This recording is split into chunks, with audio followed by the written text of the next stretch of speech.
Dear laureates, ladies and gentlemen, it's a pleasure for me to introduce the Nobel Prize in Physics. We are talking about neutrinos. Neutrinos have very interesting and fascinating properties. They are very abundant. They're almost as abundant as photons. There are many billions of neutrinos in this room at this moment. They travel almost at the speed of light. Neutrinos are very elusive particles. They interact via the weak interaction with a very short range. That means that they travel in this room and they are not affected. They travel through Earth without being absorbed or anything. They just go through. Neutrinos have three flavors. They can be electron, muon, or tau. And they can change flavor, and this is this year's Nobel Prize discovery. They oscillate. We are talking about neutrino oscillation. Neutrinos have a mass, and this is because of this year's prize discovery. They were assumed to be without mass. Now we know that they have a mass. Very small mass, but since there are so many of them, this is a large mass. And this is changing our understanding of the universe.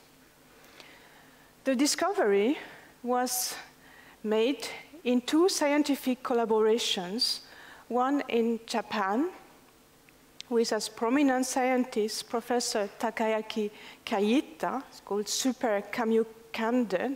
They were looking at neutrinos, atmospheric neutrinos created when cosmic radiation interacts with the molecules of the atmosphere. The second collaboration is in Canada, Sudbury Neutrino Observatory collaboration led by Professor Arthur MacDonald. It's now time for me to introduce the first Nobel laureate, Professor Takaaki Kajita. He was born in March 1959 at Higashi Matsuyama, Japan. He studied first at Saitama University and then at the university in Tokyo, where he got his PhD in 1986.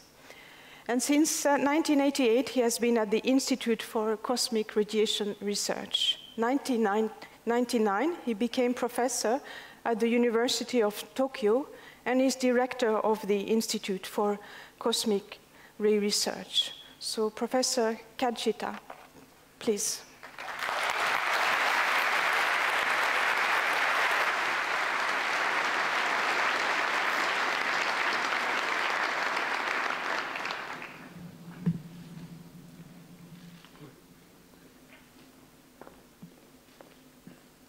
Good morning. Well, first of all, I'd like to thank the very kind introduction.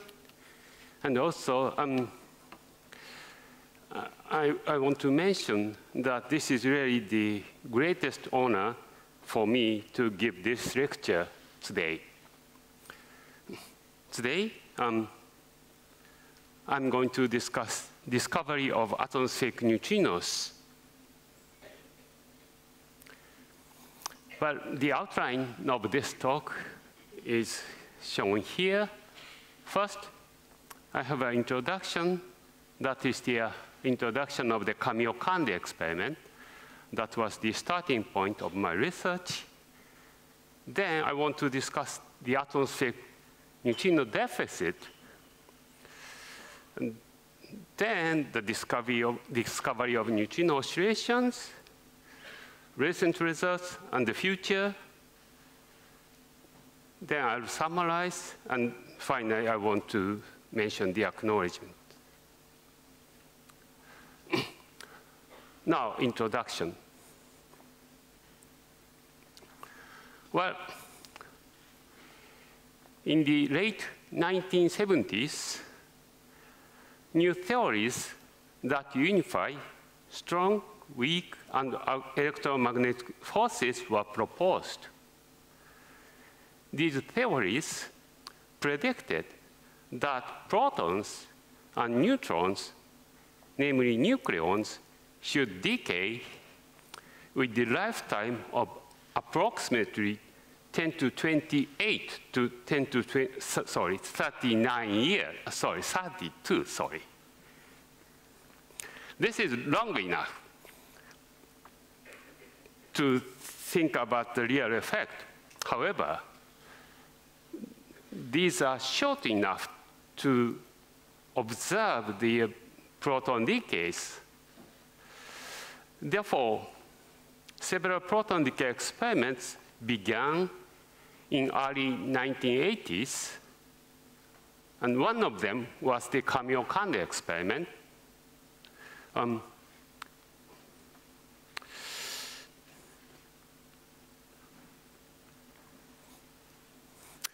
No lasers. Well, okay. This is the photo of the Kamiokande experiment. It is a 3-kiloton water Cherenkov detector, and the fiducial mass for the analysis of neutrino events or proton decays was about 1 kilotons. And I'd like to tell you the basics of this experiment. Yeah. Well, if a relativistic charged particle propagate in water, then they emit Cherenkov light. And these photons, Cherenkov lights, are detected by photon detectors that are placed on the wall of the detector. And you can see these dots are actually photodetectors. And I want to mention that initially, Kamiokande was rather a small experiment. Well, this was the, I would say, construction team in spring of 1983. And you can see here is Professor Koshiba, who is the Nobel laureate in physics in year 2002. And also you can see Professor Totsuka, Professor Kifune, and also you can see students maybe 2-3 meters behind Professor Koshiba. And one of them was me. Well, okay. There was already an introduction of neutrinos. Therefore, for this page, I could be short, but let me repeat. Neutrinos are fundamental particles like electrons and quarks. They have no electric charge, and they have 3 types or 3 flavors: electron neutrinos, muon neutrinos, and tau neutrinos. And they are produced in various places, such as the Earth's atmosphere or center of the sun. And they can easily penetrate through the Earth, or maybe even the sun. So if a neutrino is produced here, they can easily propagate through the Earth, unfortunately also through the detector, and go to the space. But, well, they can, however, interact with matter very rarely. If interaction occurs, nu mu produces a muon, and nu e produces an electron. And also, I want to mention that in the very successful standard model of particle physics, neutrinos are assumed to have no mass. However, physicists have been asking, neutrinos really have no mass. Now, I want to move on to the atmospheric neutrino deficit. Well, I want to explain a little bit. Cosmic ray particles entering in the atmosphere interact with the air nucleus. Then these interactions typically produce pions, and then these pions decay to muons, to electrons, and in this decay chain, 2 muon neutrinos and 1 electron neutrinos are produced. And these are observed in underground detectors. Now, I want to mention a little bit my work in early days. I got my PhD in March 1986 based on the search for proton decay. Well, of course, I didn't find any proton decay. But anyway, I felt that the analysis software was not good enough to select the signal that is proton decays from the background, that is the atomic neutrino interactions, most efficiently. Therefore, as soon as I submitted my thesis, I began to work to improve the software. And one of them was the analysis software to identify the particle type for multi-Cherenkov ring events. Namely, I wanted to know if, say, each Cherenkov ring, each Cherenkov ring in a multi-ring event is produced by an electron or muon. For example, this is an observed event in Kamiokande. And you can see 3 Cherenkov rings here. And I wanted to know if they are produced by a muon or an electron. Anyway, the new software was ready and was applied to single Cherenkov ring events, which were the easiest events to analyze. So it's natural to start from the easiest thing. Then, the neutrino flavor was studied for the atmospheric neutrino events. These are the typical events observed in Kamiokande. This is a typical event pattern for electron-neutrino interaction. This is the typical event pattern for muon-neutrino interaction. And we immediately found that the result was strange. The number of muon-neutrino events was much fewer than expected. Well, at first, I thought that I made some serious mistake. In order to know where I made mistake, I decided to scan the events. And immediately, I realized that the analysis software was right. However, I was not optimistic yet. I thought that it's very likely that there were some mistakes somewhere in the simulation, data reduction, or event reconstruction. So that means mostly Takita-san and myself, started various studies to find mistakes in the late 1986. Well, actually, after more than 1 year of studies, we concluded that mu deficit cannot be due to any major problem in the data analysis nor the simulation. And therefore, Kamiokande decided to publish this result. And well, basically, in this paper, in this publication, we reported these numbers. The number of electron-neutrino events observed was 93, while the predicted number was 88.5. So basically, they agree. However, for the muon-neutrino events, the number of observed events in the data was 85, while the prediction was 144.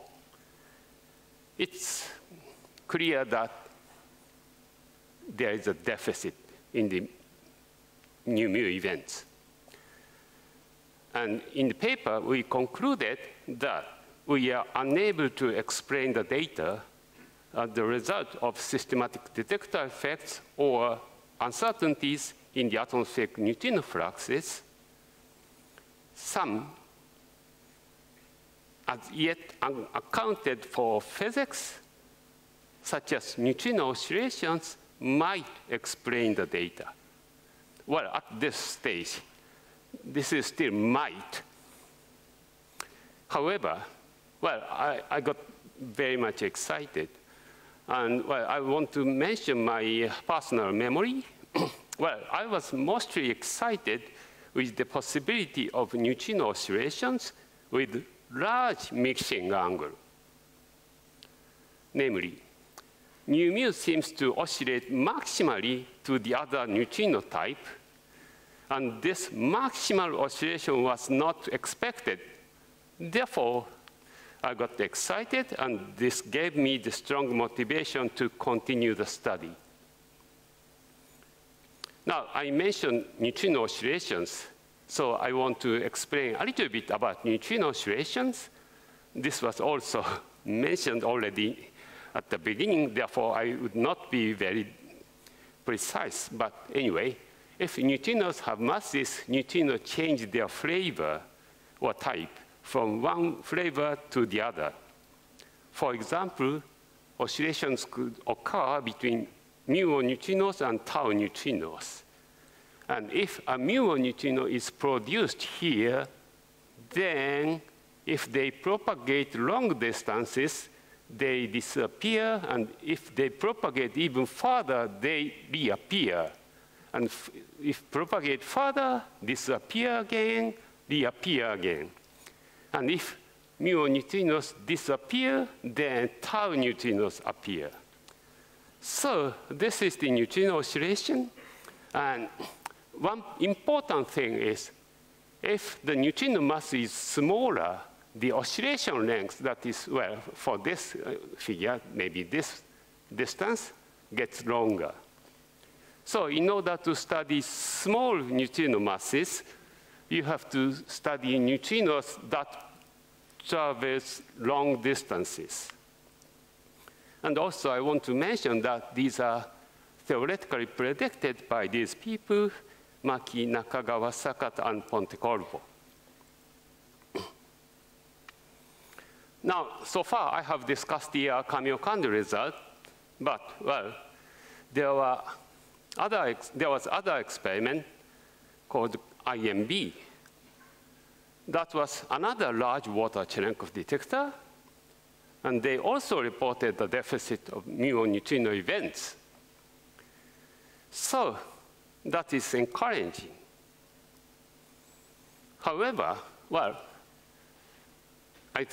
we thought that the simple deficit of mu neutrino events is not really enough to conclude to be neutrino oscillations.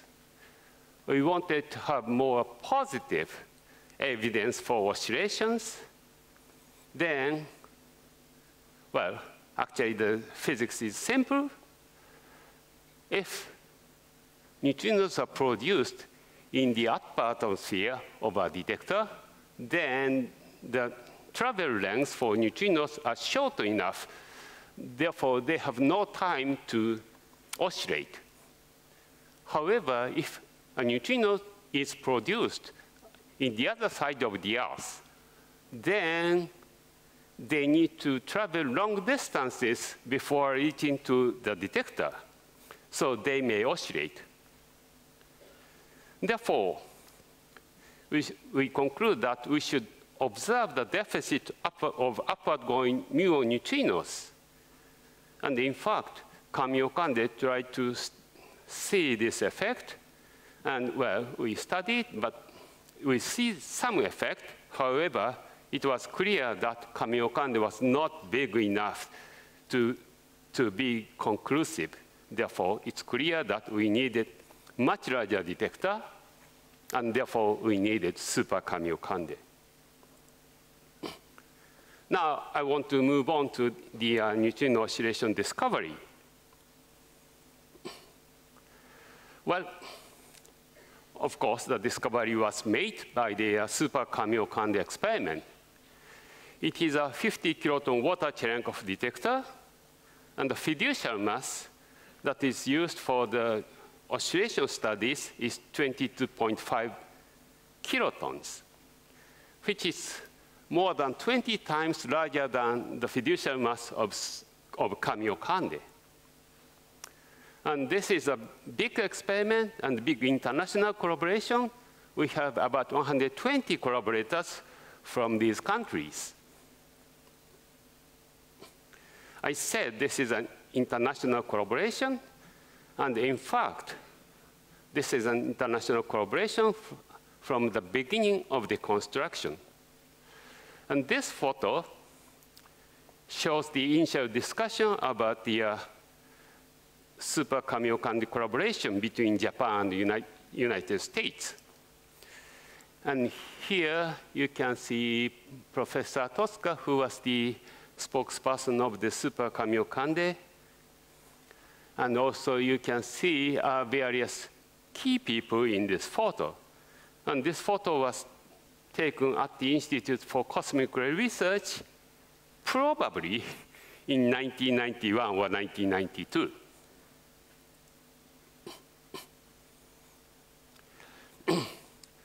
Now, this is the photo of the Super Kamiokande detector.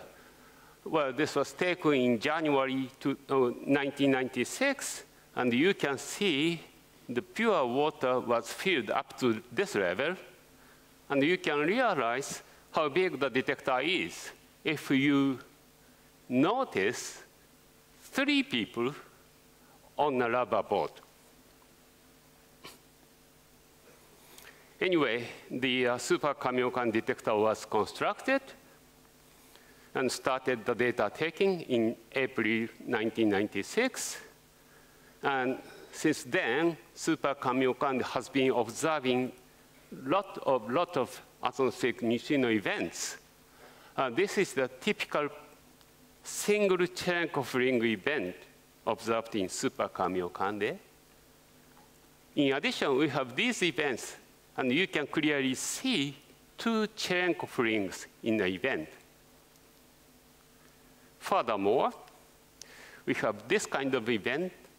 This is the neutrino interaction occurring in the detector, but the charged particle, in this case muon, penetrates through the inner detector, and you can, in fact, see the signal in the outer detector. In addition, we have yet another sample. That is the upward-going muons. Here, the neutrino interact in the rock below the detector, and only a muon is observed. Here, you can see a muon enter from this point and exited at this point. So these muons come from below and penetrate to the top. And I want to mention that all these events are used in the analysis, and each event have a very different event topology. Therefore, we need to work coherently, and collaborative work of many people, or more exactly, many young people, were essential to the discovery. Anyway, after 2 years from the beginning of the Super Kamiokande experiment, we conclude that the data gave the evidence for neutrino oscillations. And this is the slide used in neutrino conference in 1998. And this is the most important plot in that presentation. Well, let me explain a little bit. Well, this is the zenith angle distribution, and cosine theta equal 1 means neutrinos coming from above. Cosine theta equal -1 means neutrinos are coming from below.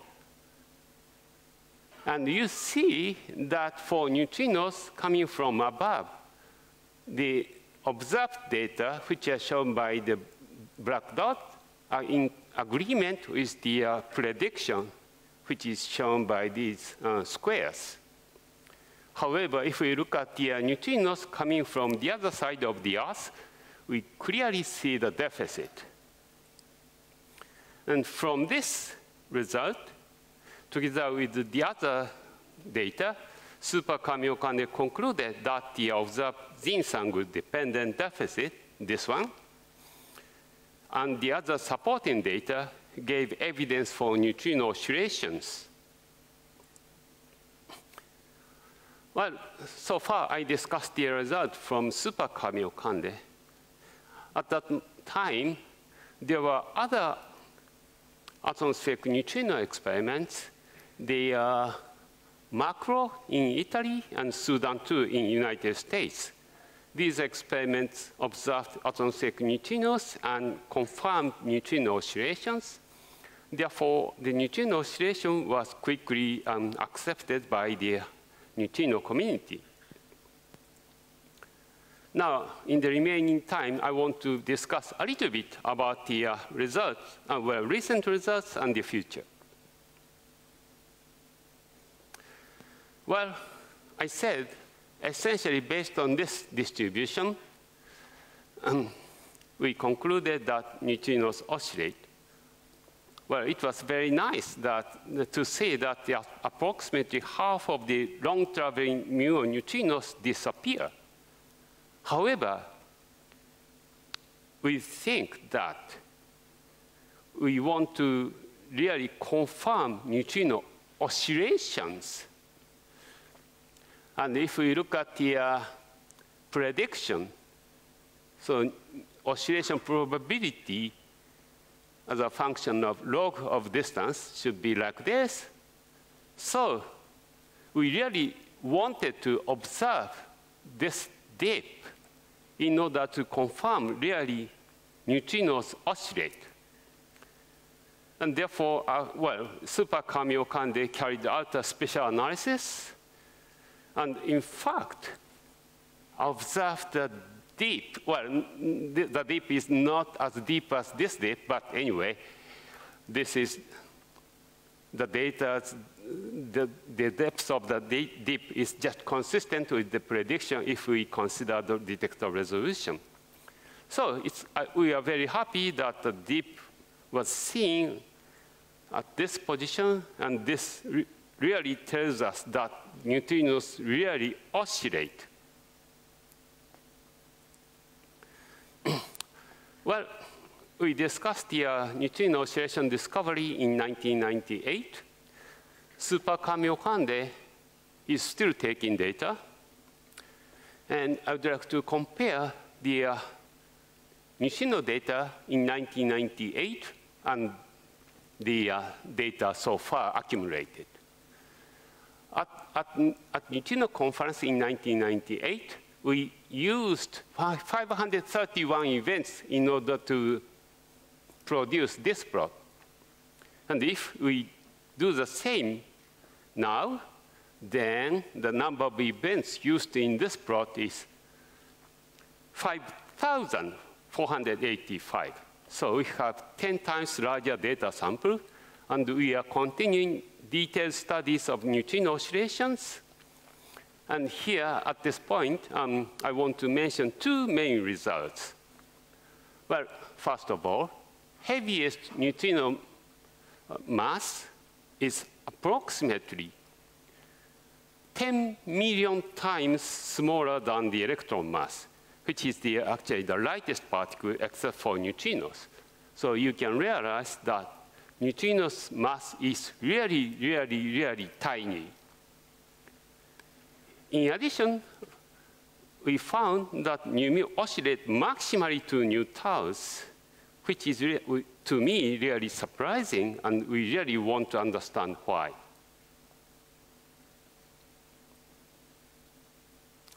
Now, I want to mention a little bit about the overall history or development of neutrino oscillation experiments. As I said, the early nu deficit was concluded to be neutrino oscillations, and this discovery motivated the accelerator-based neutrino oscillation experiments to further study oscillation effect. And these studies, together with the updated atmospheric neutrino data, requires the full three-flavor oscillation effects. And well, this effect biggest effect was already observed by these experiments. However, the story is not complete yet. The neutrino community is trying to understand further which could be the most important parameter to be observed. So I would say that our understanding on neutrino oscillations have been improving tremendously. However, we still have to understand neutrinos more. Now, I will summarize. Unexpected muon-neutrino deficit in the atmospheric neutrino flux was observed in Kamiokande in 1988. Subsequently, after 10 years, in 1998, Super Kamiokande discovered neutrino oscillations, which shows that neutrinos have mass. I feel that I have been extremely lucky because I have been involved in the excitement of this discovery from the beginning. The discovery of non-zero neutrino masses opened a window to study physics beyond the standard model of elementary particle physics, probably that of the grand unification of elementary particle interactions. There are still many things to be observed in neutrinos, and further studies of neutrinos might give us fundamental information for the understanding of the nature, such as the origin of the matter in the universe. Well, before concluding, I would like to acknowledge people who contributed to the discovery. First of all, I want to thank collaborators of Kamiokande and Super Kamiokande experiments. In particular, I would like to thank Masatoshi Koshiba and Yoji Totsuka for their continuing support of and encouragement of my research throughout my career. Ed Carnes worked with me on the analysis of atmospheric neutrinos in Super Kamiokande for many years. Masato Takita and Kenji Kaneyuki worked with me in the Kamiokande analysis. Yoji Totsuka, Yoichiro Suzuki, and Masayuki Nakahata have been leading the Super Kamiokande experiment. Hank Sobel and Jim Stone have been leading the US effort of Super Kamiokande. Kenzo Nakamura and Atsuto Suzuki played very important roles in the early stage of the Super Kamiokande experiment.